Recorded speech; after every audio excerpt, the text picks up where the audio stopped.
Hey guys, Vegan Master RV here, back with another video, and today I'm back with some more Phoenix Wright Ace Attorney. In the last episode, we finished our second day of investigation, and now we're moving on to our second trial. The court is now in session for the trial of Miles Edgeworth. That caretaker is suspicious, and we're gonna talk to him, and we're gonna figure out why. The defense is ready, Your Honor. Very well, apparently the prosecution is also ready. Who is the judge here anyway? Mr. Von Karma, your opening statement. Very well. No opening statements. So, not so fast, Judge. I was taking a meaningful pause before speaking. Right, of course. A prediction. Today's trial will end 3 minutes from now. Order, order. Mr. Von Karma, what is the meaning of the statement just now? Must you question everything? It will be over in 3 minutes. We have no time to waste. I'll call my witness now. Right. I call my witness, my decisive witness to the stand. It's that mysterious boat shop owner. So weird. Witness, state your profession.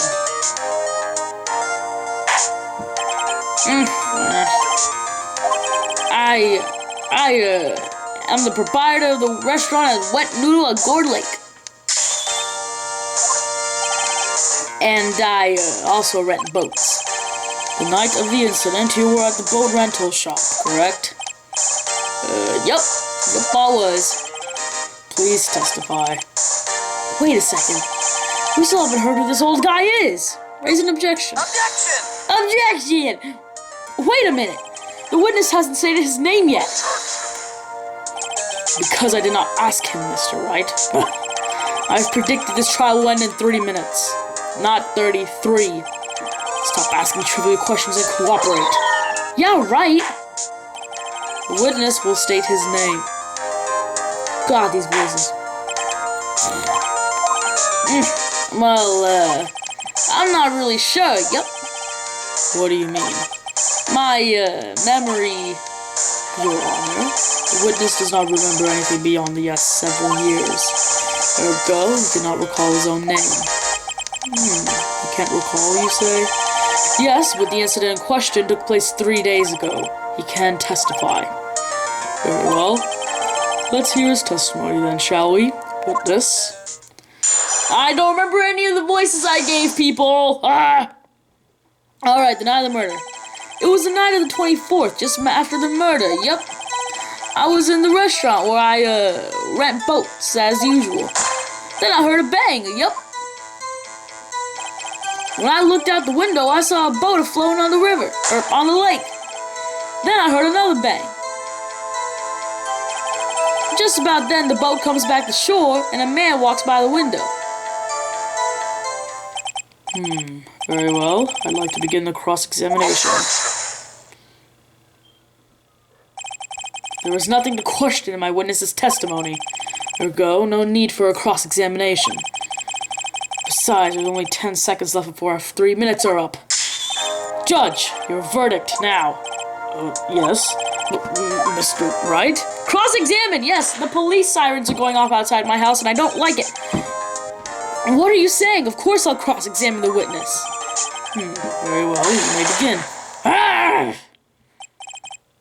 Excuse me, Mr. Von Karma. 3 minutes just passed. I see. Well then, let's just take our time.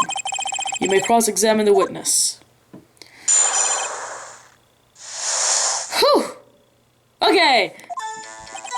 There is one particular thing we have to press. Oh, nope. That was the one I needed to press. Yeah, this is the one we need to press. By your window? Yep, by my window. Right outside the window of my little shack. And could you see the man's face? Well, the fog was pretty darn thick, but he was right there in front of me. I saw him. This is a rather important detail. Please add it to your testimony. I have a bad feeling about this. That man was a defendant. He was saying, I can't believe he's dead. What? Are you sure? Uh-oh. Dad! Dead certainty? He said, I can't believe he's dead as he was walking by, too. Witness, are you sure that the person you saw was Miles Edgeworth? It was him at Edgeworth, boy! It's very quiet. This sounds like decisive evidence indeed. I see no room for that. Von Karma. He lured me into cross-examining so he could set me up for a fall. Nick, I don't like the way things are going here. Everyone in the courtroom is glaring at us. I better act quick or this trial is going to be over. Raise an objection or wait and see what happens. Raise an objection. Your Honor, we proved in yesterday's trial that it could not have been Edgeworth who fired that gun. Mr. Wright, are you referring to the fingerprints from Edgeworth's right hand found on the gun, and the photo showing the man firing with his left hand? Exactly! That is easily explainable. He could have wiped his prints after he fired. You are ignoring the truth of the matter here. Everything in this witness's testimony is true. The judge has lost some thought. What should I do? Raise an objection or wait and see what happens? Raise an objection! We're desperate here! Your Honor, this witness claims that Edgeworth said, I can't believe he's dead. But his word is all we have. If he were telling a lie, Mr. Wright, the court of law, the evidence tells all. Apparently, you have yet to even realize this basic fact. If you say his testimony is a lie, show us proof. Nick, do we have evidence? It's no good. There's nothing I can do. Are you sure? To be honest, I don't know what to do anymore. Please, can you hear me, sis? Please. We need your help. Nick needs you. 3 minutes was perhaps too high an expectation. However, 15 minutes isn't bad. This must be a new record. Enough. The witness may leave the stand. Oh boy. This court sees no reason to further prolong the trial. Nor is there any need for more time to decide the case against the defendant. This case is extremely clear. I see no room for misinterpretation of the facts. What? No! This court finds the defendant, Mr. Miles Edgeworth, guilty. The accused will surrender to the court immediately, to be held pending trial at a higher court within a month from today's date. That is all. This court is adjourned. Wait!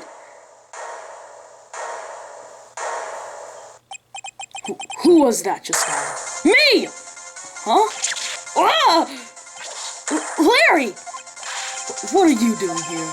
Listen, you gotta listen to me. I was there in the park the night of the murder. I wasn't sure about it until yesterday, but today I remembered it. Remembered what? The gunshot! I heard it too. Order. What is the meaning of this? The verdict has been decided. I call for an adjournment. One moment, Mr. Von Karma. So you say you heard a gunshot? Yeah, I did. A gunshot that night. I was sitting here in the audience listening to the testimony. Then I realized something he said was different from what I remember. Anyhow, I just can't sit here and let y'all call Edgy a murderer. It's just not right. I'll testify. Let me testify. Order, order! Well, this is the first time something has happened like this in my court. I'm not quite sure how to proceed. Judge, you've already given your decision. This trial is over. Nick! This is it! Larry's given us one final chance at this. She's right. If only it wasn't Larry, he could make things even worse. Mr. Edgeworth was just declared guilty, Nick. It doesn't get any worse. You're right. Okay. Your Honor, If there is another witness, it is our duty to hear him speak. Right here, right now. A waste of time. The verdict cannot be overturned. Allow me to speak my opinion. In all court proceedings, it is our duty to prevent an inaccurate verdict. In order to make sure no mistake has been made, every witness should be heard. What is this? I will withdraw my previous verdict of guilty. Mr. Von Karma, I order you to call this new witness to testify. Now. What? The court will adjourn for a 5-minute recess. After that, we will hear this new witness. Court is adjourned. Whew, my God! That was way too close. Whew, that was too close. Sorry to keep you on the edge of your seat like that, Edgeworth. I've seen worse. Yeah, right, Edgeworth. You're sweating bullets. I just wonder what Larry plans to say in there. Larry was at the lake that night? Yeah. He said he went looking for the steel samurai balloon that flew into the lake. Oh, right. And he found the balloon in the air tank that night? Yeah. Hey, Edgeworth. Huh? You say something, right? Yeah, a lot of things. You seem out of it. What's wrong? It's nothing. Mr. Edgeworth? There's something I've been meaning to ask you. What's that? Why are your fingerprints on the murder weapon? Oh.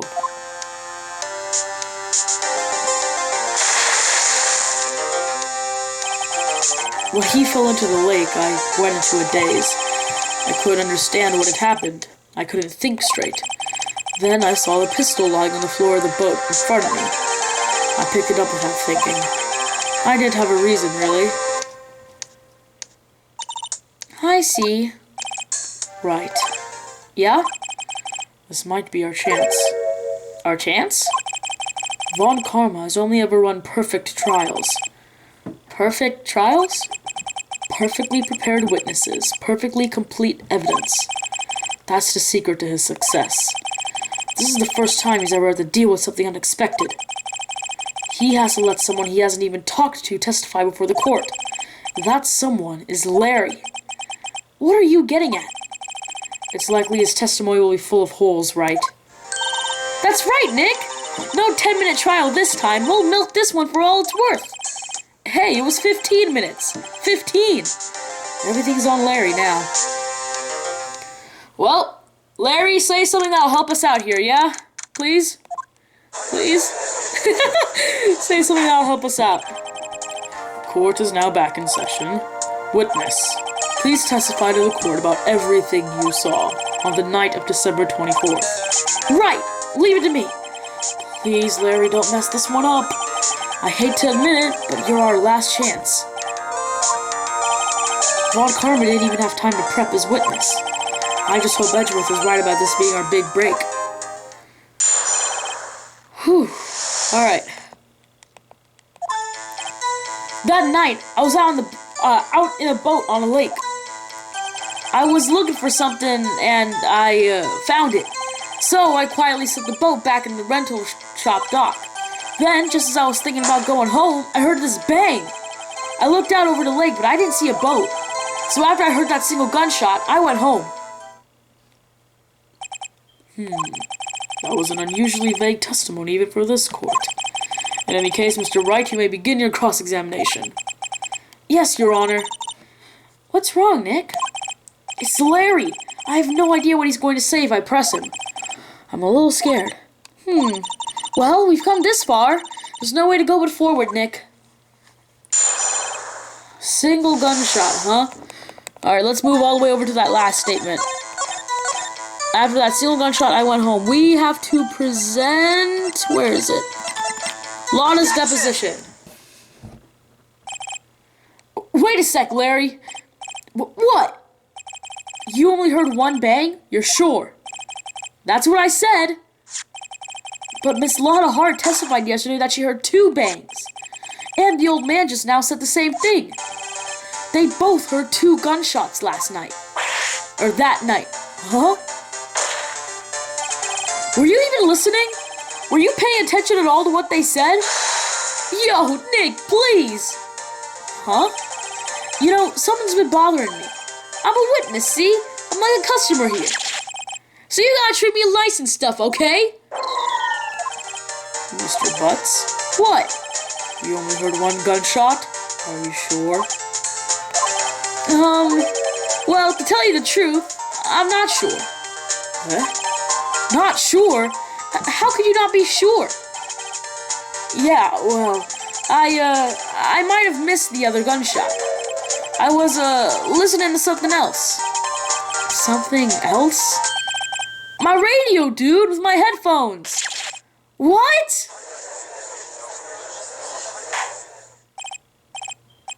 Order! Order! Stop that booing! Mr. Butts, you were listening to the radio with your headphones? Yeah, so what? That's a crime? I listen to my radio. Everybody listens to the radio. What's the big deal? Mr. Von Karma, your opinion? Waste of time. I do not accept this witness nor shoddy testimony. Well, Mr. Wright, should he continue the testimony? No, continue, please. Continue. Your Honor, please allow the witness to continue his testimony. Bah! Nothing is more pitiful than a lawyer who doesn't know when he's lost. Very well, Mr. Butts. Please give your testimony and be sure to include details like your radio. Right! Leave it to me! I wouldn't if there were any other way out of this, believe me. Alright, Larry, come on, help us out, please. It's lonely being all alone on Christmas Eve. That's why I was listening to an all-request show on the radio, see? I was listening to it real booming loud like, but I'm sure I heard that gunshot. I remember exactly what the DJ was saying when I heard it. You were listening to your radio at a high volume? Yeah, what's the big problem? Can't a man listen to his radio in peace? Isn't this a free country? I truly believe Larry has no idea what the problem here is. Judge, can you believe a word this witness says? What he heard was probably nothing more than a drum beat from the radio. True enough, it is difficult to believe this testimony. Wait, Your Honor! The witness said he remembers exactly what the DJ said when he heard the gunshot. Excuse me? DJ? An announcer. The guy who says things on the radio. Anyway, what this means is when he heard the sound, no music was playing. The DJ only talks between songs, so he could have heard the gunshot from the lake. I'd like to cross-examine the witness, Your Honor. Very well, Mr. Wright. I can't believe I'm continuing this charade. Alright, let's talk about what that DJ said, yeah? You remember exactly what that DJ said. What did she say? Mr. Wright, please cease these pointless questions. What possible good could knowing what a radio DJ said do to us? Indeed, Mr. Von Karma has a point. I'll allow the question only if you see some reason as to why we should care. We should care! It was Christmas Eve. The DJ was probably saying something important. We should care, Your Honor. Of course we should. Why? Well, how do you know if we don't ask, Fine, very well. Mr. Butts, please testify to the court. What was the radio announcer saying when you heard the gunshot? Just when she said, "Hey, it's almost Christmas," I heard the gunshot. Hey, it's almost Christmas. Present the lake photo. Objection! Larry, are you absolutely sure what you're saying is correct? Huh? What's the face? You look scary, dude. Hey, if you're trying to scare me, you better know I don't scare that easily. Is something the matter, Mr. Wright? Yes, Your Honor. Did you hear what the witness just said? The DJ said, "Hey, it's almost Christmas," when he heard the gunshot. Indeed. And? Almost Christmas means it wasn't Christmas. Do you realize what this means? When he heard the gunshot, it was still Christmas Eve. That would seem to be the case, yes. But he should have heard that gunshot after midnight. This photograph is irrefutable proof of this fact. Let's see what time was on the photo taken. 12:25, 15 minutes after midnight on Christmas Day. This is a clear contradiction, Your Honor.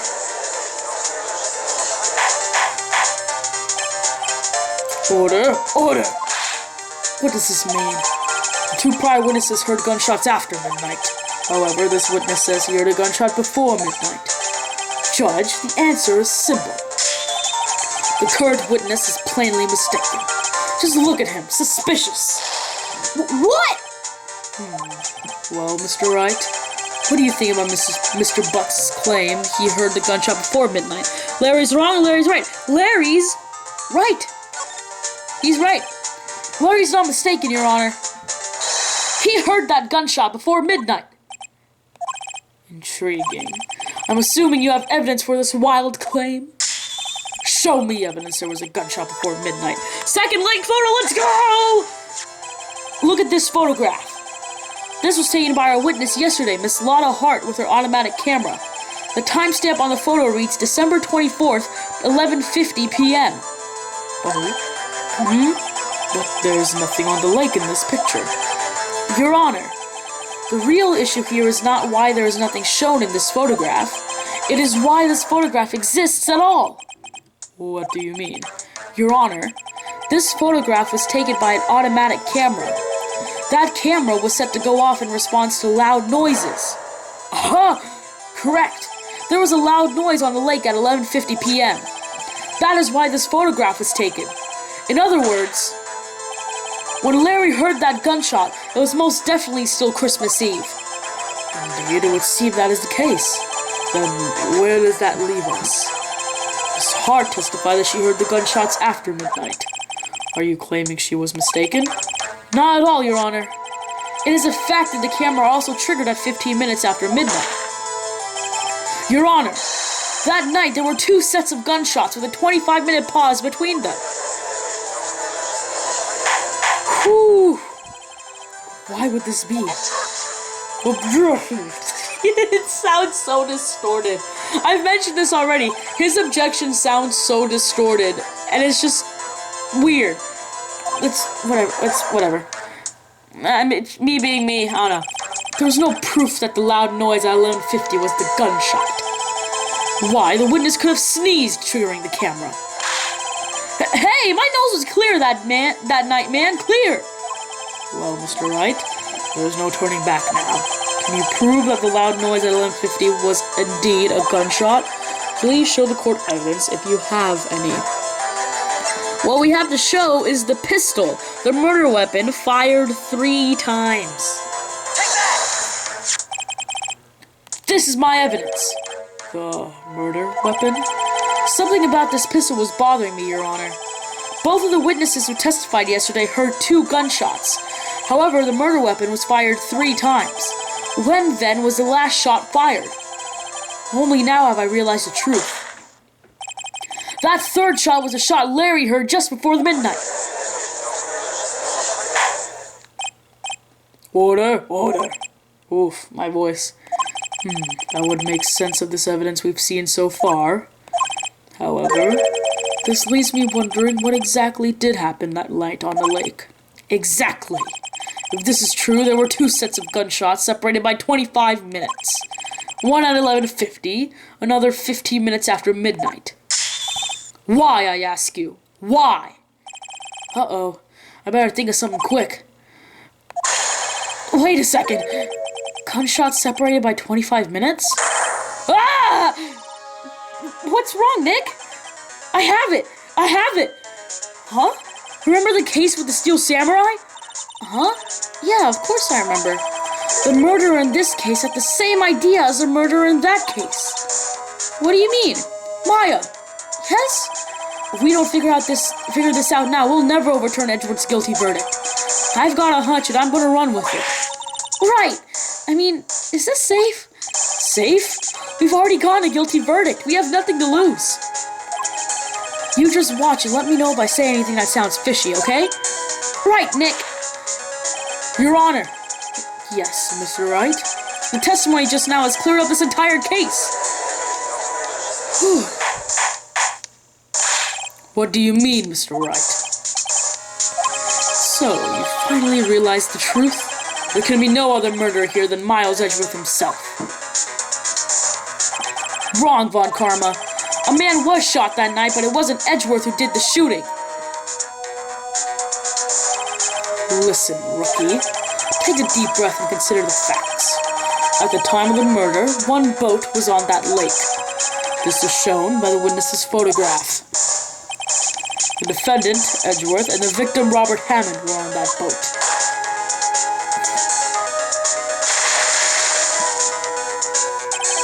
There was a gunshot fired on that boat, and Robert Hammond fell into the lake. The distance of the shooting was 1 meter. It couldn't have been suicide. Well, the guilty party has to be the other man on that boat. I admit it is hard to imagine any other possibility. Yes, but this assumes that the victim was shot at 15 minutes after midnight. What do you mean by that, Mr. Wright?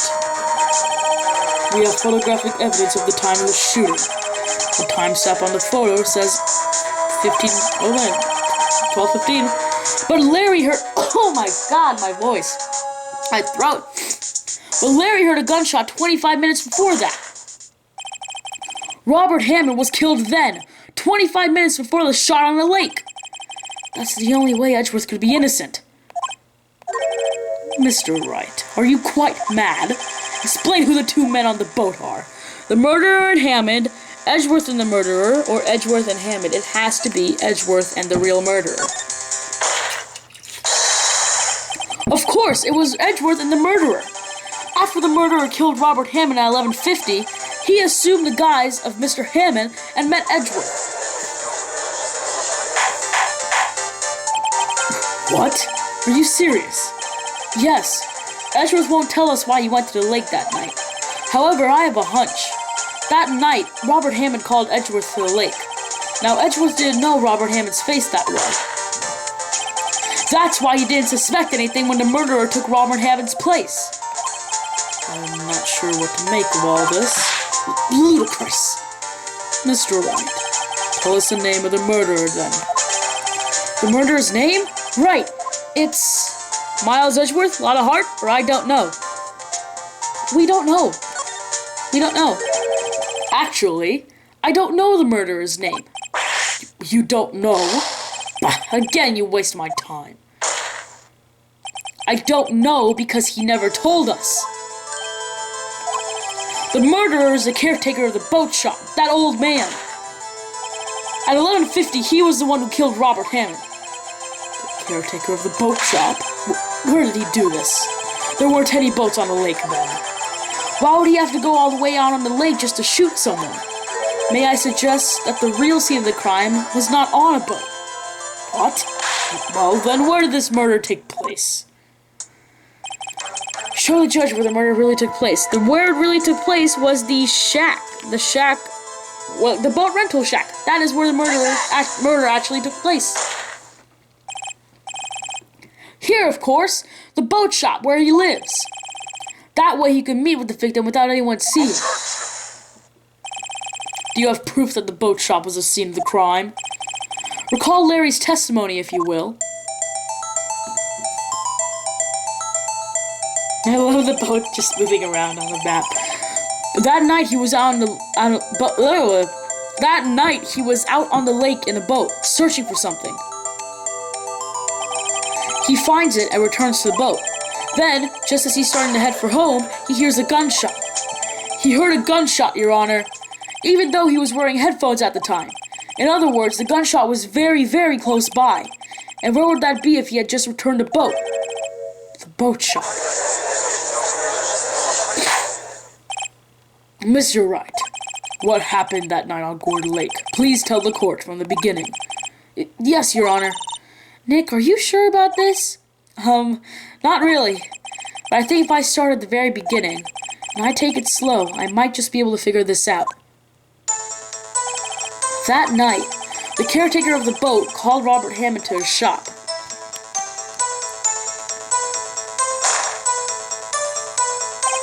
This was around 11:50. That was when the gunshot that Larry heard was fired. After that, the caretaker put on Robert Hammond's coat. He became Robert Hammond. Then, he got in the boat with Edgeworth and went out at the middle of the lake. Then, who fired the pistol on the boat, Mr. Wright? The boat shop caretaker. Of course, it was a murderer who shot the pistol.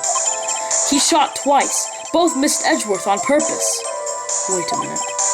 Yes? Why would he shoot twice if he didn't mean to hit anyone?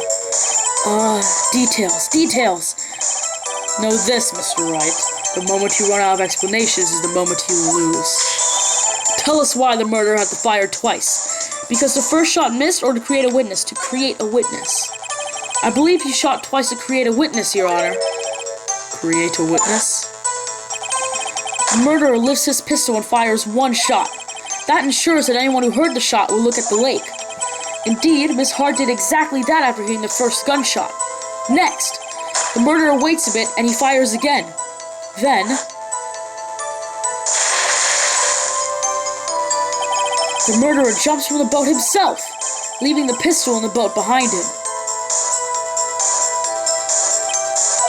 I see. To someone looking from the edge of the lake, it would appear that one of the men on the boat had just shot the other.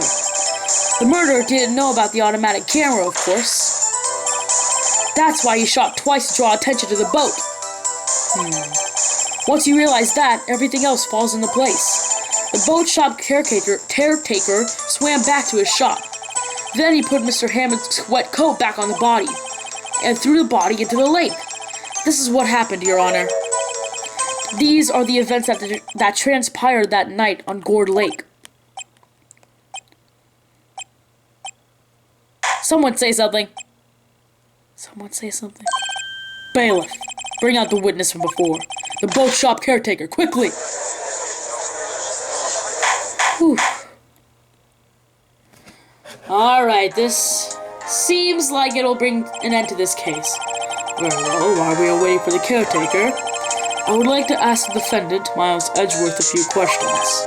Mr. Edgeworth, please take the stand. Mr. Edgeworth, you heard what the defense has said? Yes. Well, why did you go to the lake that night?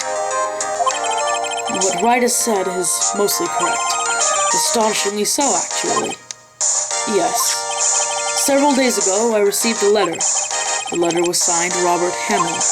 He asked me to come to the boat shop by the lake at midnight on Christmas Eve. He said he had something very important to discuss with me. Something important? I'm sorry, I can't say what it was. Your Honor, sir! Bailiff, we are conducting a trial here. I asked that you remain quiet. The witness has disappeared! He isn't at the boat shop either. What? What should I do? Find him, quickly. We cannot allow him to get away. Oh boy! So... Mr. Von Karma, your witness has disappeared. A search warrant has already been issued. It goes without saying that I cannot declare a verdict under these circumstances. I will extend the trial until tomorrow, the final day allowed. I request that the police department utilize all its forces to find that witness. Am I understood? One more thing. Just who is that boat shop caretaker? I think his identity has become very important to this trial. I want him, and I want to know who he is. Karma, you're not saying anything. You're very uncharacteristically quiet. What's going on with you, Von Karma? Yay, Nick! You did it! Yeah, well, at least we got out from under that guilty verdict. And what about Larry? That was something else. Even Von Karma didn't know what to do with his testimony. Larry really helped us out. Sure, once I sifted through his unique testimony. Still, he did save us. I just wish our cases weren't so down to the wire all the time. I know what you mean. Sometimes I feel like it's us on trial instead of our clients. Hey, Edgeworth. Mr. Edgeworth? Did you say something? Don't look so pained. I mean, it looks like you're probably going to get off the hook. You could try to smile just a little. Relax. I'm sorry, but I fear it's not over for me yet. What do you mean? Right. There's something that's been troubling me for a long time now. And I don't know whether or not to tell you. Edgeworth? No, there's so little time left. I want to tell you to get it off my chest, but I can't make up my mind. What is this about, Edgeworth? It's a nightmare I've had. A memory of a crime that I committed. A crime you committed? A memory of a murder. And that's where it ends. We don't get to find out what Edgeworth's talking about, his memory of a murder. We don't get to figure that out until later. But that does bring an end to the trial proceedings for this day, and that does bring an end to this episode. I hope you guys have enjoyed. In the next episode, we'll continue our investigation while the police department searches for that boat shop caretaker. But until then, like, subscribe, and I will see you all next time. Bye-bye!